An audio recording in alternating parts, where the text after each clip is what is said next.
Important છે, પણ ના આવે બિગિનિંગ છે તો એન્ડ આવવાનું છે. હવે વચ્ચે શું છે? આપણો પુરુષાર્થ. વચ્ચે બીજું કોઈ નથી, વચ્ચે બીજું કોઈ, કારણ કે એનું જે સર્જન છે એમાં હું જવાબદાર છું, મારી અજ્ઞાન માન્યતા જવાબદાર છે, એના વિસર્જનમાં મારી જ્ઞાન માન્યતા જવાબદાર છે. બીજું કોઈ વ્યક્તિ બહારનું છે, કોઈ વચ્ચે આવે છે? અજ્ઞાન માન્યતા જયારે મેં આટલી ગાઢ કરી ત્યારે કોઈ વચ્ચે આવ્યું હતું? મેં પોતે કન્ફર્મ કરી હતી કે આ બરાબર છે, આ સારું છે, આ ખોટું છે. એ જ્ઞાન મેં સ્વીકાર્યું છે. મેં સવારે દાખલો તમને આપ્યો હતો ને કે આ શું છે? આ ડીશ છે, બરાબર છે. હું તમને કહું કે આ પેન છે, તમે સ્વીકારશો? 1,00,000 વ્યક્તિ કહેશે કે આ પેન છે, તમે સ્વીકારશો? કેમ નહીં સ્વીકારો? નહીં, પણ નહીં કેમ સ્વીકારો એનો જવાબ આપો પેલા મને. 1,00,000 વ્યક્તિ એવું કે આ પેન છે, તમે સ્વીકારશો? તમારું જ્ઞાન કેવું છે કે આ ડીશ છે એવું ગાઢ છે કે ટેમ્પરરી છે? હું આટલું પૂરું કરો ને. 1,00,000 વ્યક્તિ એવું બોલે કે આ ડીશ આ પેન છે તો તમે સ્વીકારશો?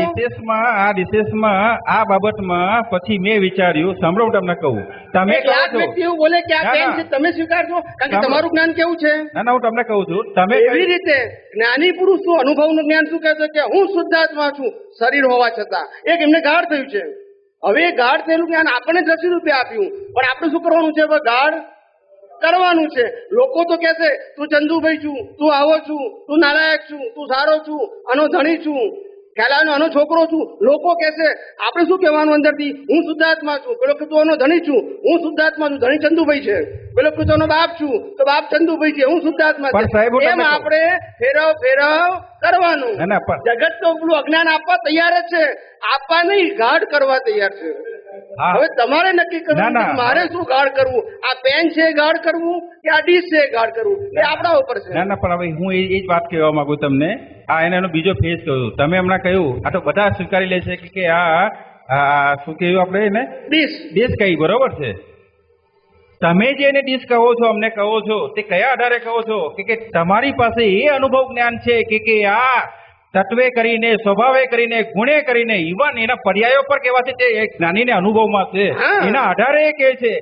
લાખો માણસો આવીને એમ કે છે કે આ ડીશ નથી, પેન કે બીજું છે, તો કે આ જ્ઞાની કારણ કે એ ના સ્વીકારે. પરંતુ જેને અનુભવ નથી એ જો મને એમ કે લાખ માણસ આવીને કહે છે કે આ પેન છે, બરોબર, અને લાખ માણસ આવીને કહે છે, તો પેલો અનુભવ વગરનો કાચો પડી જાય. એ માનીએ લે કે હા ભાઈ આ માણસ કહે છે તો કે આ પેન છે, એટલે જ કાચો. એટલા માટે જ્યાં સુધી હું એને અનુભવ ના કરું એમને એમ માની લેવું એ જરૂરી નથી.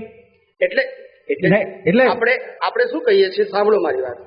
હવે આપણે કટ શોર્ટ કરી દઈએ કે એટલું ધ્યાન રાખવાનું, આ જગતમાં 2 છેડા છે. એક અનુભવી જ્ઞાનીનો છેડો છે અને બીજું અનુભવી અજ્ઞાનીઓનો છેડો છે. અજ્ઞાનીઓની બહુમતી છે અને જ્ઞાનીની લઘુમતી છે. શું છે?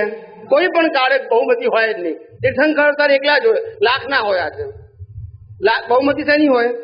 અજ્ઞાનીઓની. તીર્થંકરોની બહુમતી ના હોય, અજ્ઞાનીઓની બહુમતી હોય અને જ્ઞાનીઓની અને ખાસ કરીને અનુભવી જ્ઞાનીની સંપૂર્ણ લઘુમતી હોય. અપવાદ રૂપ હોય. કેવા હોય?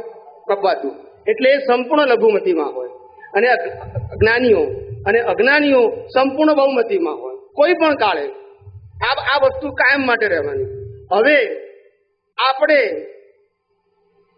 જ્ઞાની પુરુષ, જેને આપણે જ્ઞાની પુરુષ તરીકે અથવા અનુભવી જ્ઞાની પુરુષ તરીકે જેને પણ સ્વીકારીએ, રામકૃષ્ણ મહાવીર સહિત કોઈને પણ સ્વીકારીએ, એનો આપણને વાંધો નથી, એ આપણો અધિકાર છે. પણ હવે જેને સ્વીકારીએ એને જે કહ્યું એ આપણે સ્વીકારવું પડે કે નહીં? અનુભવમાં ના હોય તો કરવું જ પડે, અને એને દ્રઢ કરવું પડે કે નહીં? કરવું જ પડે. બસ. હવે આજે મને અનુભવ નથી એ પ્રશ્ન આવતો, એને અનુભવ છે અને મારે એની વાત સ્વીકારવી છે, તો એક દિવસે એ જ વાતની બિલીફ મને હકીકત તરફ લઈ જશે. આજે બિલીફ છે પણ એક દિવસ શું થઈ જશે? કારણ કે આજે મને અનુભવ નથી, એમને છે ને, અને એમને હું સ્વીકારું છું. એમને અનુભવેલી વાતોને હું સ્વીકારું તો સ્વીકારે ને. સ્વીકારવું એ ફિઝિકલ વસ્તુ છે, કોઈ આપણે શારીરિક સ્વીકારવાના છે ના.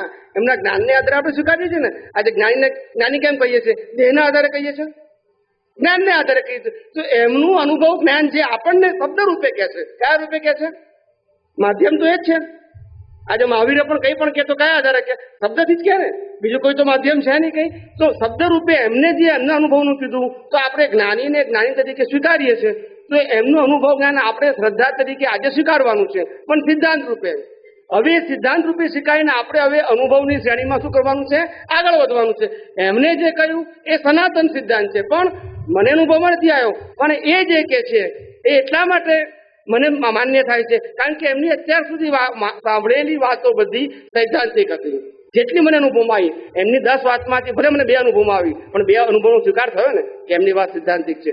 બાકીની અનુભવમાં નથી આવી તો મારે પુરુષાર્થ વધારે કરવાનો. તો આજે ધીમે ધીમે મને એ અનુભવ મારો બાકીની 8 વસ્તુમાં ગાઢ થશે. પણ ચમત્કાર તો હોય જ નહીં. આજે જો જ્ઞાની પુરુષ પોતે ચમત્કાર કરીને કરતા હોય તો પછી મહાત્માએ કરવાનું શું? તો પુરુષાર્થ તો માથા માથ ફેરવી નાખે એટલે કામ પતી જાય. પુરુષાર્થ જેવો શબ્દ જ ના રહેતો તો બરોબર છે. એવું કોઈ કાળે બન્યું નથી અને બનવાનું પણ નથી. શું કહ્યું? એટલે સિદ્ધાંત થઈ ગયો હતો. આત્મજ્ઞાન એ અનુભવની વસ્તુ છે, એ આપી લઈ શકાય નહીં. ફક્ત દ્રષ્ટિ આપી શકાય. શું આપી શકાય? અનુભવ દરેકે જાતે જ પરિપક્વ કરવો, એમાં બીજું કોઈ ઓપ્શન નથી. અક્રમ હોય કે ક્રમ હોય, ઓપ્શન નથી એમાં. શું નથી? સમજાય છે મારી વાત? એટલે આપણે જ જાતે